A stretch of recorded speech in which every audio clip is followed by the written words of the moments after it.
जो चोरी हुई उसमें जो अभियुक्त हैं वो वर्तमान में मंदिर समिति के अध्यक्ष के वैयक्तिक सहायक हैं और मेरा स्पष्ट आरोप है कि मंदिर समिति के अध्यक्ष ने इस वैयक्तिक सहायक को, जो वैयक्तिक सहायक देहरादून कार्यालय के लिए नियत था, उसको अपने साथ अटैच करते हुए मंदिर बद्रीनाथ तक ले गए।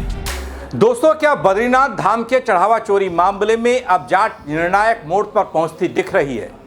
मंदिर के सीसीटीवी फुटेज ने एसआईटी को ऐसा कौन सा सुराग दिया जिससे पूरे मामले की नई कड़ियां जुड़ सकती हैं या जुड़ रही हैं? आखिर उन फुटेज में ऐसा क्या है जिसे एसआईटी अपनी जांच में अहम मान रही है? एसआईटी इसे इतना महत्वपूर्ण सबूत क्यों मान रही है? क्या इस मामले में अब और बड़े खुलासे हो रहे हैं? बीकेटीसी अध्यक्ष हेमंत द्विवेदी के पीए की गिरफ्तारी के बाद कैसे खुलने लगे हैं चढ़ावा चोरी के राज, बताऊंगा आपको पूरी खबर अपनी इस रिपोर्ट के जरिए। थोड़ा सा गौर कीजिएगा दोस्तों, हमारे और आपके चढ़ावे पर कैसे डाका पड़ रहा है। अब एसआईटी करेगी बल खुलासा। नमस्कार, पहला मैं पंकज रौतेला, आप देख रहे हैं अपना उत्तराखंड न्यूज। दोस्तों, लंबे समय से फरार चल रहे बीकेटीसी के अध्यक्ष हेमंत द्विवेदी के पीए साहब को आखिरकार पुलिस ने गिरफ्तार कर लिया। एसआईटी मामले की जांच में जुटी है, लेकिन दोस्तों इस मामले में यह खबर जो आपको मैं बताने जा रहा हूं वो चौंकाने वाली है।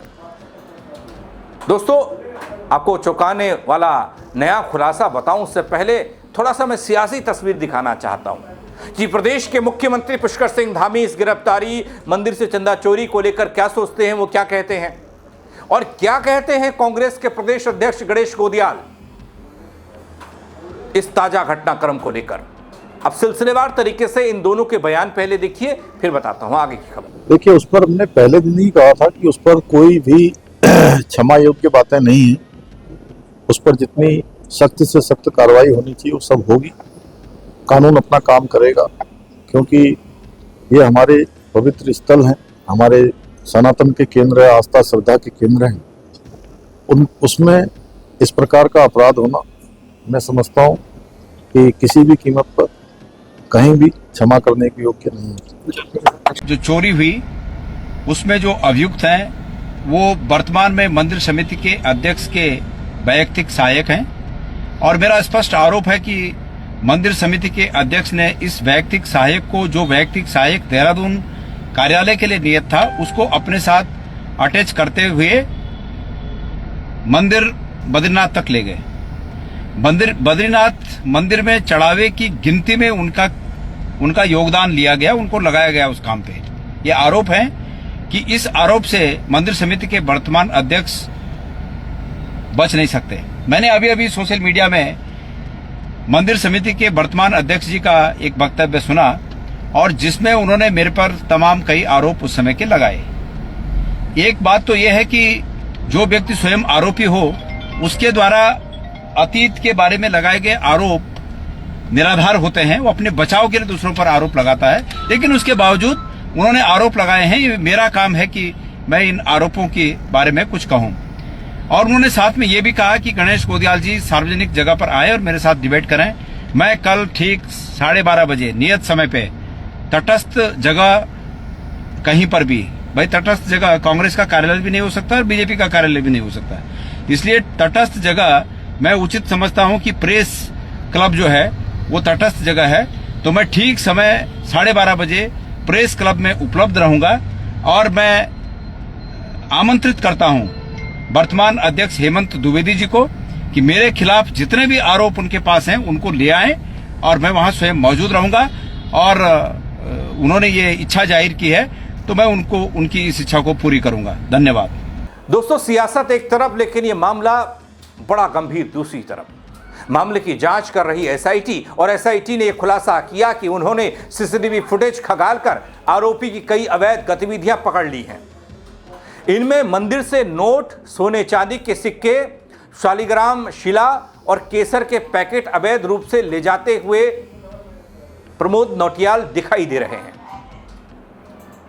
दोस्तों, श्री बद्रीनाथ धाम में थाली भेंट की धनराशि, पैसा और जो भेंट सामग्री और होती है, उसमें बड़ी गड़बड़ी के मामले में चमोली पुलिस की एसआईटी ने आरोपी प्रमोद नौटियाल को देहरादून से उनके घर से गिरफ्तार किया और उसके बाद नई चीजें सामने आ रही हैं। श्रद्धालुओं की, आपकी, हमारी आस्था और मंदिर में चढ़ावे को चोरी करने का ये मामला, वित्तीय पारदर्शिता से जुड़े इस संवेदनशील प्रकरण में शासन द्वारा गंभीरता से संज्ञान लिया गया। अभी आपने प्रदेश के मुख्यमंत्री का बयान भी सुना।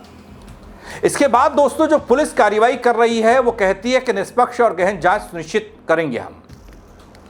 8 जुलाई 2026 को श्री बद्रीनाथ केदारनाथ मंदिर समिति के प्रभारी मंदिर अधिकारी युद्धवीर पुष्पवाण के लिखित तहरीर के आधार पर कोतवाली श्री बद्रीनाथ में भारतीय न्याय संहिता बीएनएस की धारा 306 और 316(5) के तहत केस दर्ज होता है।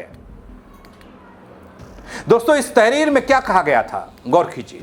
2 जुलाई 2026 को श्री बद्रीनाथ मंदिर में थाली भेंट की गणना के दौरान वित्तीय अनियमितता की सूचना मिलने पर अध्यक्ष बद्रीनाथ केदारनाथ मंदिर समिति के आदेशानुसार गठित विभागीय जांच समिति की प्राथमिक जांच में मंदिर समिति के कार्मिक प्रमोद नौटियाल द्वारा थाली भेंट गणना स्थल से पैसे, भेंट सामग्री अवैध रूप से अपने निजी हित में चोरी छिपे ले जाने के तथ्य सामने आए। दोस्तों प्रकरण की गंभीरता को देखते हुए चमेली पुलिस अब एक्टिव है। एसआईटी काम कर रही है, विवेचना की जा रही है और गवाहों और तमाम सबूतों के आधार पर आगे सजा भी होगी। इसके अलावा दोस्तों 2 जुलाई 2026 को थाली भेंट गणना यानी कि जो चढ़ावा होता है, एक प्रोसेस है, थाली भेंट उसे कहा जाता है। थाली भेंट गणना जो कमरा था, कक्ष था, उसमें सीसीटीवी फुटेज थी। उन फुटेज का आकलन करने के बाद यह साफ पाया गया कि प्रमोद नौटियाल कई बार उस कमरे में जाते हैं, पैसा और अन्य भेंट सामग्री को अपने मोबाइल फोन के नीचे छिपाकर और अपने जेब में रखकर अवैध रूप से बाहर आ जाते हैं। दोस्तों बद्रीनाथ मंदिर में यह कीमती चढ़ावा अवैध रूप से ले जाते हुए वहां से आरोपी साफ दिखाई दे रहा है। कहा यह गया कि प्रमोद नौटियाल अलग अलग समय पर 500 के नोटों की गड्डी, सोना चांदी के सिक्के, उनके पैकेट बने हुए थे, उनको शालिग्राम शिला, केसर के पैकेट को अवैध रूप से अपने कब्जे में लेते हुए दिखाई दिया। दोस्तों यहाँ गौर करने वाली बात यह है कि केसर काफ़ी कीमती है। 1.5 से 3.5 लाख रुपए प्रति ग्राम किलो बिकने वाला केसर मंदिर से चोरी हो रहा और बद्री विशाल को चढ़ने वाला। दोस्तों बद्रीनाथ मंदिर में चंदन और केसर का उपयोग मुख्य रूप से भगवान बद्री विशाल के श्रृंगार में किया जाता है, उनके अभिषेक में किया जाता है, उनके तिलक में किया जाता है। और ऐसी मान्यता है कि ठंड में भगवान की मूर्ति को गर्माहट और शीतलता प्रदान करने के लिए, देने के लिए ये पवित्र मिश्रण का लेप बनाकर उन्हें लगाया जाता है। इसे तिलका या फिर श्रृंगार भी कहते हैं। लेकिन उसमें इस्तेमाल होने वाली चीजें भी प्रमोद नौटियाल साहब चोरी कर ले गए। देहरादून से गिरफ्तारी हुई प्रमोद नौटियाल की, बद्रीनाथ उसके बाद ले जाया गया, सीसीटीवी फुटेज खंगाले गए, गवाहों को भी लाया गया। साक्ष्यों के आधार पर प्रमोद नौटियाल के खिलाफ कार्रवाई आगे हो रही है। 12 जुलाई 2026 की रात प्रमोद नौटियाल को देहरादून में उनके आवास से गिरफ्तार किया गया, कोर्ट के सामने पेश किया गया और उसके बाद आगे की कार्रवाई। अब दोस्तों क्या यह मामला सिर्फ एक मंदिर तक सीमित है? मेरा सवाल डे वन से यही है, क्योंकि बीकेटीसी के अंदर आने वाले, अधीन आने वाले वो 40-45 मंदिरों के चढ़ावे को लेकर कभी भी कोई बात सामने आई नहीं कि क्या उस चढ़ावे का होता है। बीकेटीसी एक संस्था है, एक समिति है, एक ट्रस्ट है और जैसा कि उसका नियम है, नियम ये कि उसको अपना 85% हिस्सा उस कमाई का, यानी चढ़ावे का, अपनी कमाई का उसको लगाना होता है लोगों की सेवा के लिए। लेकिन बीते कुछ वक्त में 2 कार्यकाल तो मुझे भली भांति याद है, जहां अजय का कार्यकाल हो या फिर हेमंत द्विवेदी का, इसमें कोई सामाजिक काम ऐसा हुआ ही नहीं, कोई बड़ा स्कूल, कॉलेज, कोई बड़ा हॉस्पिटल या फिर जहां पर लाखों करोड़ों रुपए लगे हों, फिर वो पैसा गया कहां। और कोई ये भी नहीं कह सकता कि बाबा बद्री के दरबार में चंद रुपये सिक्के चढ़ते हैं, लाखों करोड़ों का चढ़ावा।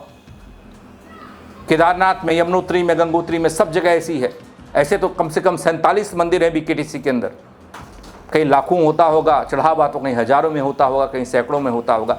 लेकिन कहीं पर भी इस समिति ने बीते 10 सालों में एक भी पैसा खर्च किया हुआ नहीं दिखाया। अब एक क्या मामला सिर्फ एक मंदिर का है, बीकेटीसी के अधीन आने वाले सारे के सारे मंदिर चंदे की जांच क्यों नहीं होनी चाहिए? क्या वहां पर भी ऐसी ही बंदरबांट चल रही है? अब देखना दोस्तों यह है कि जब एसआईटी मामले की जांच करेगी, प्रमोद नौटियाल सच्चाई उगलेगा तो फिर क्या निकलकर सामने आता है। कई लोगों ने गिरफ्तारी के बाद प्रमोद नौटियाल से सवाल किया गया कि अकेले थे या और भी लोग हैं।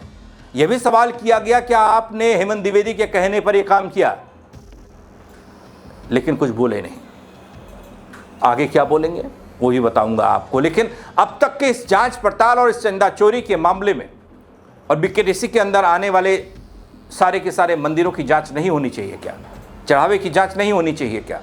आप अपनी राय जरूर दीजिएगा दोस्तों, बताइएगा, शेयर कीजिएगा खबर को और लोग भी देखें तो वो भी अपनी राय दे पाएं। फेसबुक पर देख रहे हैं फॉलो जरूर कर लीजिएगा, यूट्यूब पर देख रहे हैं तो सब्सक्राइब नहीं किया वो भी कर दीजिएगा। मेरे साथ जुड़ने के लिए बहुत शुक्रिया दोस्तों। जय उत्तराखंड। जो चोरी हुई उसमें जो अभियुक्त हैं वो वर्तमान में मंदिर समिति के अध्यक्ष के वैयक्तिक सहायक हैं और मेरा स्पष्ट आरोप है कि मंदिर समिति के अध्यक्ष ने इस वैयक्तिक सहायक को, जो वैयक्तिक सहायक देहरादून कार्यालय के लिए नियत था, उसको अपने साथ अटैच करते हुए मंदिर बद्रीनाथ तक ले गए।